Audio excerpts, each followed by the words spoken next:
Hi, I'm Suzanne Cart. I'm the Senior Curator at the Art Gallery of Burlington. Joining me here today is Iman Nemar and Olivia Netto, founders of the Pink Project here in Burlington.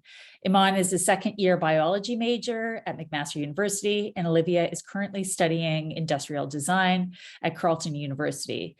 They met in high school and have been friends and business partners ever since. The Pink Project is a nonprofit organization that advocates for the free availability of pads, tampons, and other products to be made available in public spaces for those in need. They champion the value of menstrual products as a basic need that are essential to uphold Canadians' sexual and reproductive health and rights, as well as to ensure that people who menstruate can fully participate in school, work, and society. The project began through the partners of the Burlington Public Library, Joe Dog's Bar and Grill, Value Village, and the Halton Police. It's grown and has been implemented as permanently funded city service. And we at the AGB partnered with the Pink Project as part of our Future of Work Parallel Economies exhibition, featuring artists and cultural producers who formulate anti-capitalist and methods and strategies around worker ownership, peer-to-peer exchange, gift economies, cooperatives, financial justice, and climate justice reform. The Pink Project is in dialogue with the solidarity economies of mutual aid, and the presence in the gallery will stretch far beyond this exhibition and be instituted as a regular service in our public washrooms. Thank you so much for joining us here today. Hello to you both. And could you please talk a little bit more about your organization? Absolutely. Thank you so much for having us, Suzanne. We're always happy to, talk about our project, talk about the initiative, kind of spread the word as much as possible. So thank you to everyone watching this, everyone listening in. Again, thank you to the Art Gallery of Burlington for being so supportive and for taking ultimately the initiative to implement our project in the Art Gallery as well. So I think a good way to start off is, Suzanne did a fantastic job at introducing us. So I think we can kind of skip past the who we are. But why care? That's I think the biggest question that we're facing here. It's the why hasn't this been done already? And if this hasn't been done already, why should it be done now? So Iman, if you want to start us off, then I can kind of chime in. Yeah, absolutely.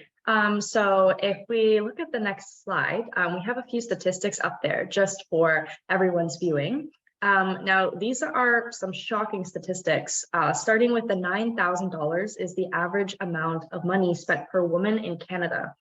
So $9,000, that's a lot for people who are financially stable, and that's a lot for people who are living paycheck to paycheck. So, looking at these statistics, it really sheds light into the fact that, this product should be readily available for anyone, regardless of their financial state or regardless of their financial history. Also looking at 70% of Canadian women and girls who miss school or work. So that is over 50% of, women and girls who are not able to come in to their daily jobs and to accomplish their daily duties because of this fact, because of the lack of menstrual hygiene products that are available, which causes women to have to go home to grab them. And that's just unacceptable, because this is something that can be changed, and this is something that we will work on changing going forward. So I'll pass it on to Olivia. For sure. And I think it's worth mentioning as well that, periods aren't something we can control. It's not a choice. It's not something that you can just, as we've heard in the past, quote unquote, hold in. So, if you're missing work, you're missing school, you're missing ultimately the things that will give you your livelihood because of something that's beyond your control, that's just, it's unfair really to those that are forced into that situation. So something that I think we've brought up over the course of this project that has really been a point that we're able to drive home with people is that when you enter any public bathroom, you don't pay for any of the amenities in it, namely toilet paper, soap, anything like that. So you could probably argue that pads and tampons, period products, are just as much of a luxury as soap. Can you go without it? Not really. Like, you can, but your quality of life will be much, much worse. So it's something that is just as much of a need. Yeah, and period poverty as well. So period poverty is typically, it's not thought of as being in suburban areas like Burlington where we are, but you know what, it does exist everywhere. And although the pink tax was eliminated by the government, as we've seen by previous statistics, that $9,000 per woman, that's still unaffordable. Alongside this is also all the taboo and shame that surrounds this topic. So women being embarrassed about their periods, women who are not asking for help when they need it, because it's such a sensitive topic in educational systems and in the workplace. And then, the most focal point is also that marginalized communities are the most affected. And this just further emphasizes that inequality that we're trying to overcome. So this project essentially is trying to tackle all three of these bullet points, because women should not be embarrassed about their periods, women should be able to afford it, and it should be menstrual equity across the board. It shouldn't be targeting certain communities over others. Beautiful. I think that's a really nice segue actually into our mission. So having kind of taken apart the issue at hand, the next question becomes, where do we come in? How does our project deal with those big questions? How do we deal with those, I think, relatively high scale sort of issues? Because we're not really dealing with issues on an individual level. It's more societal level, right? So we're dealing with systemic change. We're dealing with taboos, like Iman mentioned, that are very difficult to kind of undo in people's minds. That's, I think, one of our toughest jobs. So in short, the Pink Project has two main pillars: delivery and education. So delivery is what we've seen more of in the news, more that's kind of been broadcast surrounding our project, which is the purchasing and delivering of products to the community. We did have quite a few partner locations at the beginning of our project. Those are the ones up on the screen. Those are the people that helped us the most when we started, and they agreed to have bins in their bathrooms. And they essentially just give us permission to use them as vessels to reach the community through our project. That delivery aspect we'll get into more later, sort of next steps. I think that's a bigger category that we'll touch on later. But in terms of education, that's equally as important, something that we've kind of been working on more as a back burner part of the project throughout the course of the initiative. And it's essentially just geared around making sure that people understand what a period is. And not only that, understanding what a period brings, how a period affects you on a day-to-day kind of like on a day-to-day basis, basically, because your life isn't the exact same, on off period. So people that don't menstruate sometimes will have trouble understanding that. So it's important to educate, especially the younger generation as well. So we did make a video that we sent out to elementary schools. It was like an interactive sort of video, scenarios. What would you do in this scenario kind of thing, A, B, C, D. So we got some pretty positive feedback from that, but I will let kind of Iman touch on the delivery and what it's become now. Yeah, absolutely. So next steps. So this is kind of where we went from our original foundations.